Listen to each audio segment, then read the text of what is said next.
G7 में 2019 2019 से भारत को निमंत्रण आ रहा है। ये सही है कि वो उन 7 देशों का जो दुनिया के संपन्न देश हैं और पश्चिमी देश हैं, उसमें वैसे जापान भी शामिल है, लेकिन उस दृष्टि से यूरोप के देश और अमेरिका, कनाडा और इस तरह के देश हैं, और इसलिए ये एक समूह क्लब की तरह वैसे बन गया। तो उसमें भी भारत, उनको लगा कि भारत जितना बड़ा लोकतांत्रिक देश है, तो आर्थिक संबंध, चूंकि उसकी प्राथमिकता G7 की यही रही है कि हम आर्थिक संबंधों के लिए कैसे आगे दुनिया में आगे काम कर सकते हैं, और एनर्जी के लिए जो बड़े इशू है, पर्यावरण का इशू है, इस दृष्टि से भारत लगातार बुलाया जाता रहा है, या भारत उसमें हमेशा हिस्सा लिया है। और कनाडा से ये भी एक भ्रम है कि साहब कनाडा ने पहले बुलाया कि बाद में बुलाया। कनाडा की मजबूरी, कनाडा में नए प्रधानमंत्री आए हैं, और इसलिए उस दृष्टि से भी एक महत्वपूर्ण था कि उनको भी अपने वहाँ जो खालिस्तानी तत्व हैं उनको देख करके, उसके पहले के पूर्व प्रधानमंत्री जिस तरह से उनका समर्थन करते थे, उससे एक लाइन उन्होंने बदली। उनको ये हुआ कि भारत उसके लिए स्वीकार करेगा निमंत्रण का, और अन्य देशों की, क्योंकि G7 को अकेले कनाडा का तो संगठन है ही नहीं, इसलिए उनका निमंत्रण आया। उसमें वो एक हफ्ते पहले आया कि 2 महीने पहले आया, वो 2 महीने पहले आता, कोई और प्रोग्राम प्राइम मिनिस्टर का होता तो नहीं जाते, लेकिन निमंत्रण आया। और कनाडा के साथ भारत के पुराने संबंध रहे हैं उस दृष्टि से भी। और एक G7 जैसे हमारे इतने तनावपूर्ण संबंध थे, तब भी G20 सम्मेलन में हमने बुलाया और कनाडा के प्रधानमंत्री आए, जबकि उनके साथ जितना प्रोटोकॉल आवश्यक था बस वही किया गया। कोई बहुत ज्यादा, चूंकि वो बिल्कुल उनका भारत विरोधी रुख बना हुआ था, लेकिन फिर भी जैसे सार्क देशों में होता है कि यदि कुछ भी है तो लेकिन हम उसमें मिलते हैं। इस दृष्टि से इस महत्वपूर्ण बैठक, बिल्कुल ये सही कहा गया है कि आर्थिक मामलों में भारत यही चाहता है कि दुनिया, एक तो साउथ जिसको कहना चाहिए कि दक्षिण एशिया के जो देशों को जोड़ आप नहीं कर सकते हैं, आप आर्थिक नीति बनाना चाहते हैं तो उसमें हमारा सहयोग तभी मिलेगा जब आप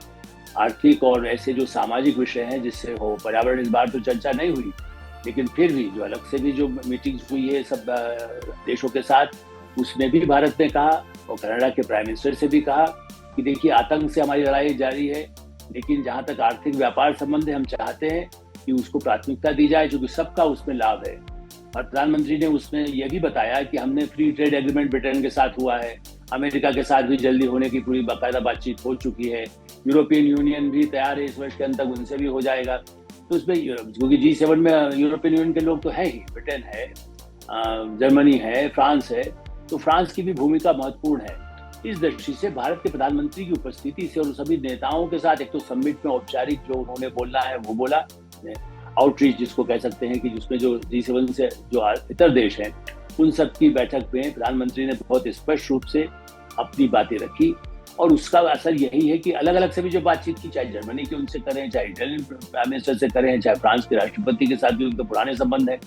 जापान के प्रधानमंत्री के साथ बात हुई, ऑस्ट्रेलिया के प्रधानमंत्री के साथ बात हुई, तो उनसे बातचीत में जाने का यही सबसे बड़ा लाभ है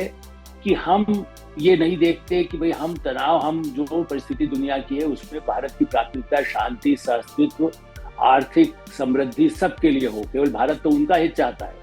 उनके लिए व्यापार का मतलब ये है कि केवल धंधा हो, ऐसा नहीं। भारत ये चाहता है कि आर्थिक संबंधों में जहाँ जहाँ गुंजाइश है, चाहे पर्यटन की हो, चाहे टेक्नोलॉजी की हो, डिजिटल में भारत कितना आगे जा चुका है, उसको सब फ्रांस की बैठक में तय हो चुका था, मैंने बता चुका था। भारत ने उसको माना भी गया है, फ्रांस तक मानता है कि डिजिटल क्रांति में भारत अग्रणी हो गया है। तो उस सब में कैसे सहयोग हो, इस बातचीत को इस सम्मेलन में, और एक तरह से साफ ये भी कहा गया कि G20 जिसकी भारत अध्यक्षता कर रहा है, प्रधानमंत्री नरेंद्र मोदी ने सबको निमंत्रित किया था, और G20 में जो फैसले हुए